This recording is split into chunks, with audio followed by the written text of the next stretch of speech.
Friends, the ज्ञान point YouTube channel में आपका स्वागत है। जैसा कि आपको पता है, बीपीएससी आजकल जो है नए अपडेट पर डे लेके आती है और मैं भी आपको जो है बीपीएससी का अपडेट, अतुल प्रसाद का ट्वीट और शिक्षा विभाग का जो है वेबसाइट, उसको मैं खंगालते रहता हूं।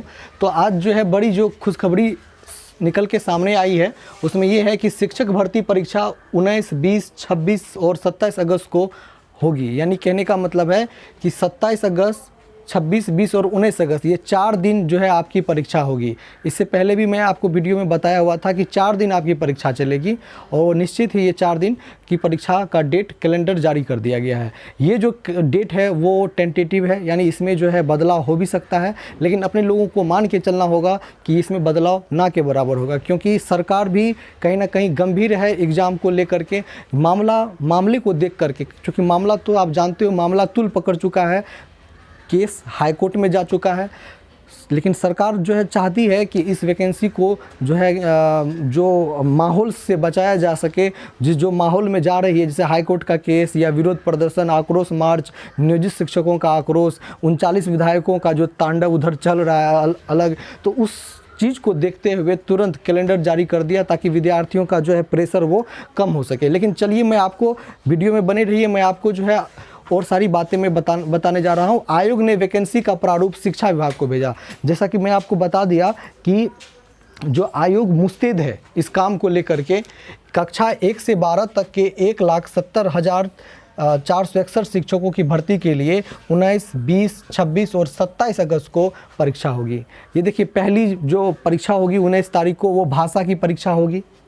उसके बाद जो है सबका अलग अलग संवर्ग किया गया है। 1 to 5 का जो है अलग, 6 to 8 में तो भर्ती है ही नहीं, 6 to 8 की भर्ती तो खा गई।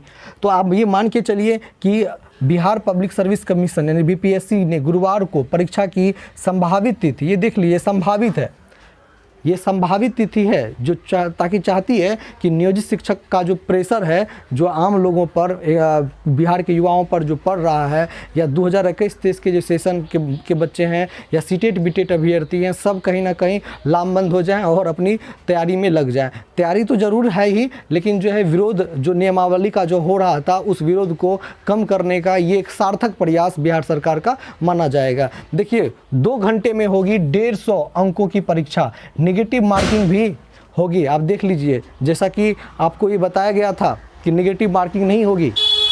हाँ, भाषा में निगेटिव मार्किंग नहीं होगी। भाषा की जो परीक्षा है, लैंग्वेज जो होगा उसमें, लैंग्वेज जो होगा पेपर 1, उसमें निगेटिव मार्किंग नहीं होगी। आपको पता है जो लैंग्वेज होगा वो 25 का इंग्लिश होगा और 75 का हिंदी होगा।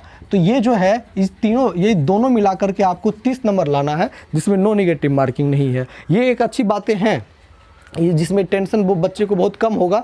लेकिन शक यही था कि 25 नंबर में कहीं ना कहीं कर ना दे, 25 में क्वालिफाई कर दे, यानी 25 का क्वालिफाई यानी 7.5 नंबर आपको अगर लाना है, तो ये कहीं ना कहीं, लेकिन ये समस्या कहीं ना कहीं भी दूर हो गया। लेकिन आगे क्या है, लेकिन कहीं ना कहीं आप समझिए, कंपटीशन तो बहुत तगड़ा होगा।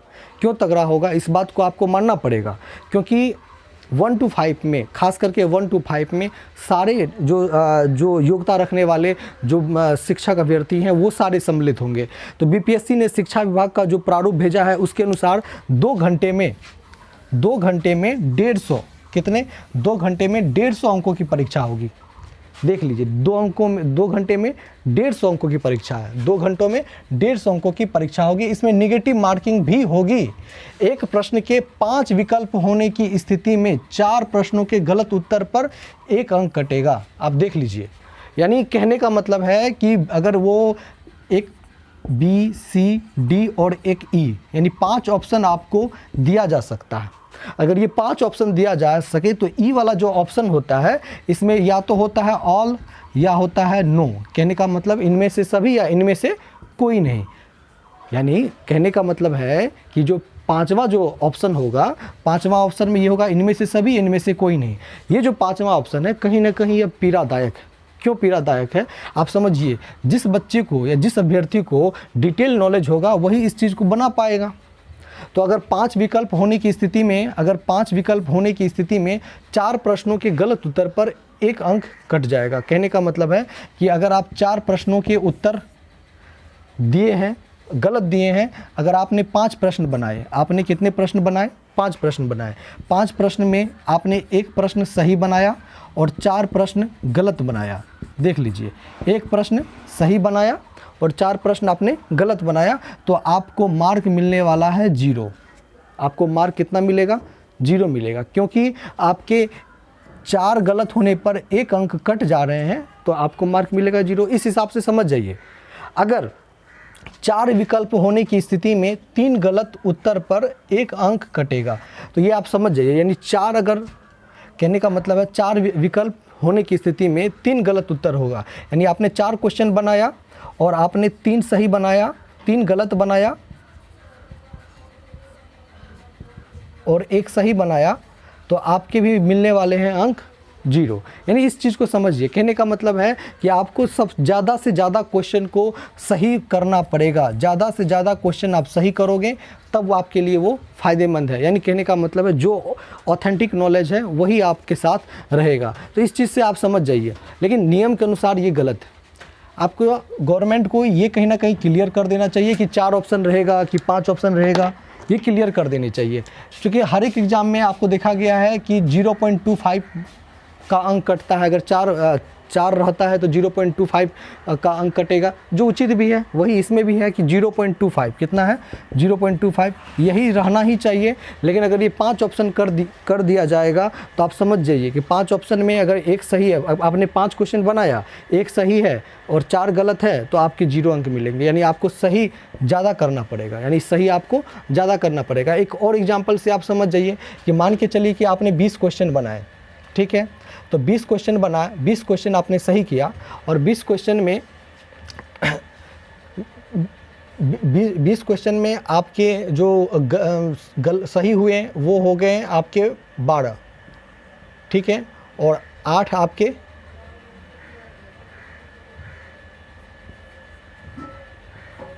आपके सही हो गए।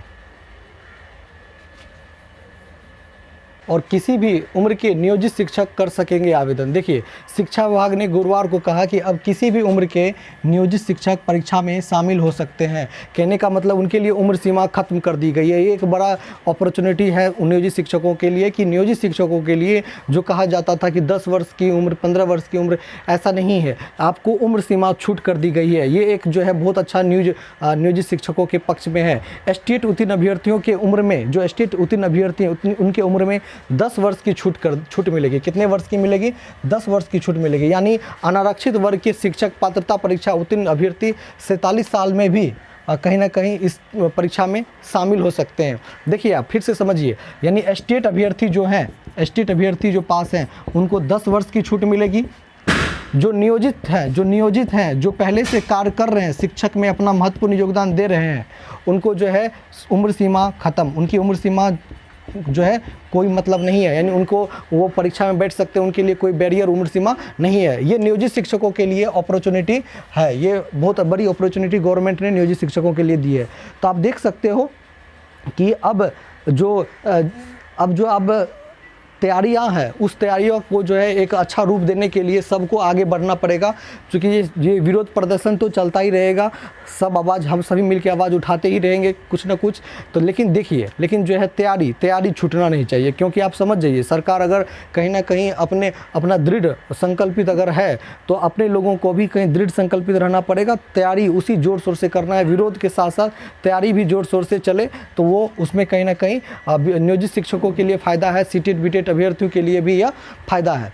और जो दूसरी बात ये है कि जो 2021-23 सेशन वाला, 2021-23 का जो सेशन के जो बच्चे हैं, उनके लिए भी सरकार को जो है कुछ ना कुछ सोचना चाहिए। क्योंकि अगर हर एक साल अगर वैकेंसी आती जाए तो कोई परेशानी नहीं होगा। सरकार को ये सोचना चाहिए कि इसको इस बार नहीं तो अगले बार हर एक साल ये अपॉर्चुनिटी दे, ताकि जो है कोई भी सेशन वाले बच्चे को ये परेशानी नहीं होगा। बीपीएससी को वैकेंसी का प्रारूप भेजा गया है ताकि विज्ञापन में किसी तरह की कमी या गलती नहीं रहे। प्रारूप की जांच करे 2 दिन के अंदर आयोग को लौटा दिया जाएगा। दीपक कुमार सिंह जो अपर मुख्य सचिव हैं ये बात कह रहे हैं। कहने का मतलब ये है कि सारा चीज़ हो गया है। विज्ञापन अब आज या कल या 2-4 दिन में निकल सकती है। किसी भी तरह की कमी या गलती ना हो विज्ञापन में, इनको फिर से जांचा परखा जाए ताकि जो है बच्चे में जो अंतर विरोध हो रहा है वो दूर रहे। और एक चीज़ और देखिए मैं बार बार कहता हूँ, सेशन जो होता है ना, अभी देखिए अभी जो है 3 साल 4 साल से जो स्टूडेंट इंतज़ार कर रहे हैं, आपका बहुत बच्चे हैं जिसका सेशन 2022-24 है, 2021-23 है। सबसे ज़्यादा जो परेशान जो बच्चे हैं वो है 2021-23 वाले। ये 2021-23 वाले मैंने देखा, अतुल प्रसाद जी का ट्वीट देखा, उस ट्वीट के नीचे मैं कमेंट जो देखा हूँ तो आप हैरान रह जाओगे। बहुत परेशान है वो सारे बच्चे जो 2021-23 के बच्चे हैं, वो रिक्वेस्ट पे रिक्वेस्ट कर रहे हैं। और मैं भी मानता हूँ इस चीज़ को कि 2021-23 के बच्चों को कहीं न्याय दिया जाए, उनको एक आश्वासन दिया जाए, एक और कैलेंडर जारी किया जाए, ताकि उनको ये हो कि कहीं ना कहीं या तो उम्र सीमा यानी उम्र सीमा में जो आपने छूट किया तो उनके लिए भी कहीं ना कहीं एक तरह का ऐसा चीज़ दो, ताकि जो है जो 21-23 के जो बच्चे के लिए लाभकारी हो। यानी अगर हर एक साल एग्ज़ाम हो, 1.5 साल पे एग्ज़ाम हो, साल भर पे जो है कहीं ना कहीं सिलेक्शन हो, तो कोई सेशन यानी फिर 21-23 से पहले वाला भी वही बोलेगा कि 2020-22 का ये 2020-22 का जो 20-22 का बच्चा है वो काफ़ी परेशान रहा। फिर 22-24 का बच्चा जो है वो भी परेशान है, 21-23 का बच्चा वो भी परेशान है। तो हर एक साल तो सेशन तो आता ही जाएगा। लेकिन कहने का मतलब है ये 21-23 और 22-24 ये जो है इनके लिए भी कहीं ना कहीं एक अच्छा सा कैलेंडर जारी करें, ताकि उनको कहीं ना कहीं ये लगे कि नहीं हमारे लिए सरकार भी सोच रही है। क्योंकि देखिए एक को फ़ायदा तो एक को नुकसान अभी की स्थिति में हर एक लोग चाहता है। चूँकि ये सरकार, ये देखिए किसी भी लोगों को ना नियोजित से प्रॉब्लम है, ना सीटेड बीटेड अभ्यर्थी को नियोजित से, ना नियोजित को सीटेड बीटेड अभ्यर्थी, चूँकि सब अपने अपने हक के लिए लड़ रहा है। 21-23 वाले जो भी बच्चे हैं, जो भी DED BED किए हुए हैं, वो चाहते वो उसको डर क्या है कि एक बार वैकेंसी आने के बाद 4 साल के बाद वैकेंसी आती है, तो क्यों नहीं हमें भी सम्मिलित कर लिया जाए। तो कहीं ना कहीं उनके मन में जो डर है, अगर इस डर को अगर आप हटा दें, सरकार का ये काम होना चाहिए कि हर एक साल एग्ज़ाम ले, हर एक साल परीक्षा ले। अगर वो डर को हटा दे, BPSC क्लियर कर दे कि BPSC हर एक साल शिक्षकों की परीक्षा लेगी, जो इस बार ली, तो इन लोगों को कोई परेशानी नहीं होगी, इन लोगों को मौका मिल जाएगा सारा चीज़ क्लियर करने का। क्योंकि मुझे जो लगता है कितना भी प्रयास करना है तो सितंबर में जाएगा ही, सितंबर में चला ही जाएगा इन लोगों का डिग्री फाइनल। तो कहीं ना कहीं समस्या है, और इस समस्या को लेकर के बाकी लोग समस्या में पड़ सकते हैं। तो देखिए सबके लिए सब आवाज़ उठाइए, सीटेड बीटेड के लिए भी आवाज़ उठाइए, नियोजित शिक्षकों के लिए आवाज़ उठाइए। क्योंकि ये सरकार का काम क्या होता है कि सभी लोगों को एक साथ लेके चलना। अगर एक साथ लेके नहीं चल पाती है तो उनका एक संवर्ग बांट दीजिए कि हाँ अगले महीना या अगले वर्ष कहीं ना कहीं उन लोगों के लिए ये सुनहरा अवसर है, अच्छी अपॉर्चुनिटी है, तो कोई परेशान नहीं होगा। परेशान इसलिए है, उसका एक मूल कारण है, वो है कि लेट बहाली, वो है 4 सालों पे बहाली। तो आप देखिए इस तरह के न्यूज़ को मैं आपके पास ला रहा हूँ, और कोशिश करूँगा कि अच्छे अपडेट और लाएं। और इसके साथ साथ मेरा जो क्लास है वो फ्री क्लास है, जिसमें मैं हिस्ट्री, साइंस, उसके साथ साथ मैथ को भी मैं कवर कर रहा हूँ। और आप लोगों को फ्री PDF मिल जाएगा, डिस्क्रिप्शन लिंक में वो PDF आप लोग को दे दिया जाएगा जिस सब्जेक्ट का मैं पढ़ा रहा हूँ। आप हमें मेरे पहले वीडियो पे आप जाइए, देखिए उसमें मैंने कई सारे हिस्ट्री का और मैं साइंस का जो है वीडियो बनाया हुआ हूँ। और इसके साथ साथ में आप चैनल को सब्सक्राइब करिए, और ताकि मैं अच्छे वीडियो लाऊँ और मैं भी मोटिवेट हूँ और आपको अच्छे वीडियो दूँ।